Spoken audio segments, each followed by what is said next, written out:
का स्वागत बहुत करेंगे। शुक्रिया आपका। मैं बीरेन जी के पास चलता हूं। बीरेन जी भी इस डिबेट में मुझे ज्वाइन कर चुके हैं। बीरेन जी, सरकार ने 100 दिनों का एक एजेंडा अपने लिए तय किया है। आपके पास जानकारी है कि वो कौन से एजेंडा है जिन पर सरकार काम करना चाहती है, और वो कौन से ऐसे इशूज हैं जिनको तत्काल इमीडिएट प्रभाव से उसको एड्रेस करने की ज़रूरत है? बिल्कुल, ये सरकार ने 100 दिन के कार्य के लिए कहा है कि सारे लोग अपने विभाग में 10 ऐसी चीज़ों को प्राथमिक सेक्टर बना लें जिस पर 100 दिन में कुछ काम करके दिखाया जा सके। और योगी सरकार चूंकि कंटिन्यूटी में चल रही है, 5 साल वो रही, अब उसको ये देखना है कि वो अपने कामों को और जनता के बीच कैसे लेके जाए। अब वो पिछली और सरकारों को दोष नहीं दे सकती, तो अब उसके सामने एक्सप्रेसवे बनाने की, पूरा करने की चुनौती है।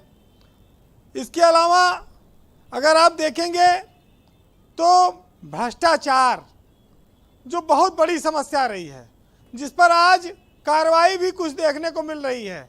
एक डीएम और एक एसपी, इनको सस्पेंड कर दिया गया है। तो ये जो समस्या है, ये एक बड़ी समस्या है। मैंने पहले भी कहा और लोग जानते हैं कि भ्रष्टाचार की गंगा हमेशा ऊपर से बहती है, नीचे आती है। अगर ऊपर छेद बंद कर दीजिए तो नीचे स्वाभाविक है कि भ्रष्टाचार खत्म हो जाएगा। योगी सरकार इस संकल्प को लेकर आगे बढ़ी है। अगर हम समाज में जो चुनौतियां हैं उन पर नज़र डालें तो बेरोजगारी, बिजली व्यवस्था, गरीबी, दवाई, अस्पताल, रोटी, कपड़ा, ये सब हमारे सामने चुनौती है। एक ज़माना था, मुलायम सिंह ने नारा दिया था कि रोटी कपड़ा सस्ती हो, दवा पढ़ाई मुफ्ती हो।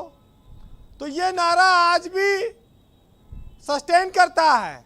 ये हर सरकार, हर युग में रहेगा, क्योंकि उत्तर प्रदेश एक गरीब प्रदेश रहा है, किसानी पर आधारित प्रदेश है। हमारे यहाँ संसाधन कम है, तो हमें सरकारों की ईमानदारी और उनकी इच्छा शक्ति अगर मिलेगी तो ये प्रदेश तरक्की करेगा।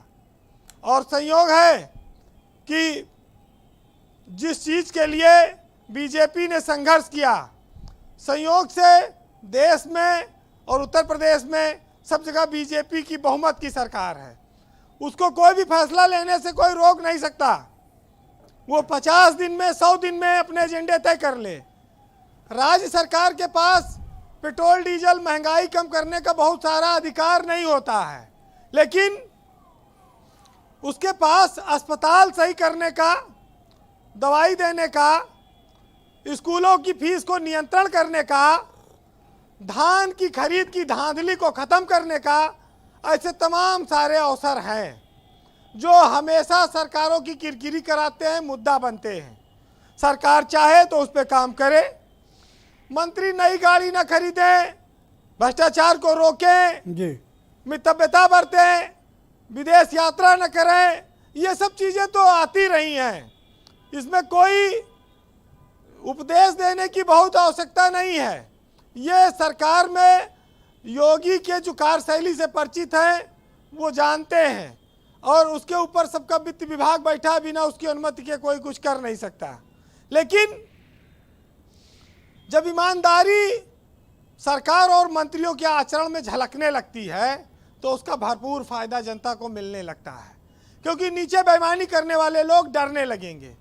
आज एक डीएम, एक एसपी सस्पेंड हुआ, हो सकता है पर सबसे ज़्यादा कार्रवाई करेगी जी। अगर ये कार्रवाई जारी रही तो यकीन मानिए कि जनता को लाभ सबसे ज़्यादा मिलेगा। एक और ग्राउंड ब्रेकिंग सेरेमनी होने वाली है, कुछ उद्योगों की बात चल रही है, देखिए आगे क्या होता है। मार्च का महीना है ब्रजेश जी, अंतिम दिन चल रहा है, बजट फटाफट खर्च करना है। अब उसका भी अपना अधिकारी जुगाड़ भिड़ा लेते हैं, तो वो तमाम सारी चीज़ों पर, कहीं ऑडिट के नाम पर, कहीं किसी के नाम पर जो चीज़ें चलती हैं, उस पर भी इस समय मौसम चल रहा है। आज मुख्यमंत्री ने ग्राम प्रधानों और वीडियो और बीडीसी से वीडियो कॉन्फ्रेंसिंग की संवाद किया। हाँ। इस प्रदेश में जो न्यूनतम इकाई है इस देश में, वो ग्राम सभा ही है। वहीं से हम लोगों को विकास के नई जीवन धारा दे सकते हैं, भ्रष्टाचार पर रोक लगा सकते हैं, गांव और ब्लॉक इस पर भी सबसे ज़्यादा काम करना होगा। तभी हम आने वाले 100 दिनों में कुछ करके दिखाएंगे। गन्ना मूल्य का भुगतान कर देना, अभी तो गेहूं खरीद सामने आ ही रही है। हाँ, मेरे मैंने ख्याल से कहा ना, 1 धान अप्रैल खरीद, से गेहूं कल से खरीद, शुरू होना है। ये बातें उसी लिए आई। जी, अच्छी बात यह है कि मंत्रियों ने भी एक्शन शुरू कर दिया। ब्रजेश पाठक आज अस्पताल सिविल पहुंचे थे। लखनऊ का ये सौभाग्य है कि मंत्री अस्पताल में जाके निरीक्षण करें और ब्रजेश पाठक ने उसकी शुरुआत की।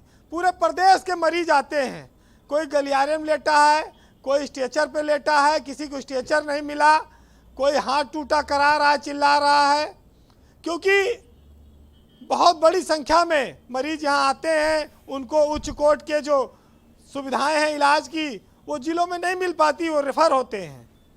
तो ये एक अच्छा संदेश है कि उत्तर प्रदेश का चिकित्सा और स्वास्थ्य मंत्री इस प्रदेश में अब लोगों तो के आपका दुख सुझाव है कि महंगाई, बेरोजगारी, स्वास्थ्य इस पर और अफसरों के कामकाज के तरीके, इन 4 पर तत्काल ध्यान देने की जरूरत है।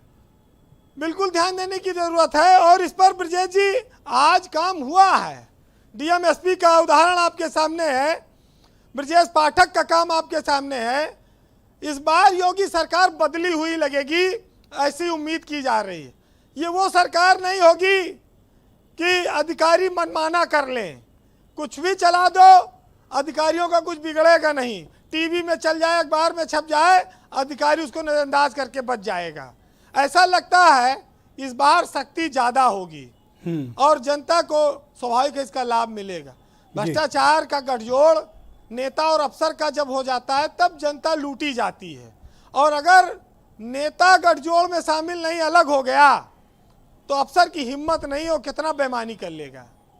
बहरहाल जी, इस सरकार की इच्छा शक्ति अब देने की वाली आई है, लेकिन जल्दी नहीं है। अभी 5 साल का समय है और इस 5 साल में बहुत सारी चुनौतियां आएंगी।